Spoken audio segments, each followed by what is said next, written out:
সকাল হতেই পুকুর পাড়ে আসতেই চক্ষু চড়ক গাছ মাছ চাষের, যেখানে সেখানে জলে ভেসে বেড়াচ্ছে মৃত মাছ। স্থানীয় সূত্রে জানা গেছে, লিজে জমির পুকুর নিয়ে মাছ চাষ করেছিলেন মাছ চাষি আমিনুল হক। দীর্ঘদিন ধরে এই পেশার সঙ্গে যুক্ত তিনি। তাকে কখনোই এমন অবস্থার সম্মুখীন হতে হয়নি। এ যেন এক নতুন অভিজ্ঞতা।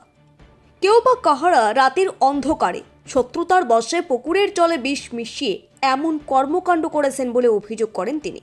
এমন ক্ষতিতে রীতিমতো তিনি ভেঙে পড়েছেন। তিনি জানিয়েছেন, প্রায় লক্ষাধিক টাকা খুব কষ্ট করে জোগাড় করে মাছ চাষে লাগিয়েছিলেন। বর্তমানে তিনি হতাশায় ভুগছেন। এ নিয়ে একটি লিখিত অভিযোগ দায়ের করেন মানিকচক থানায়।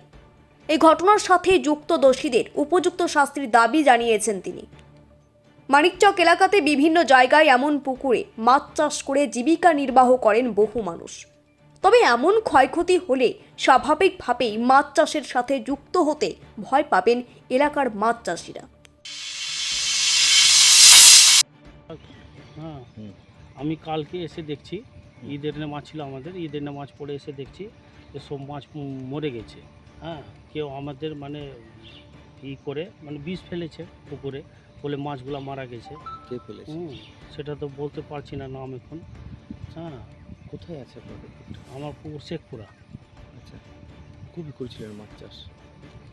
মাছ চাষ আমি 2 মাস আগে, এপ্রিল মাসে 25 তারিখে বাঁকুড়া থেকে ডিম এনেছিলাম।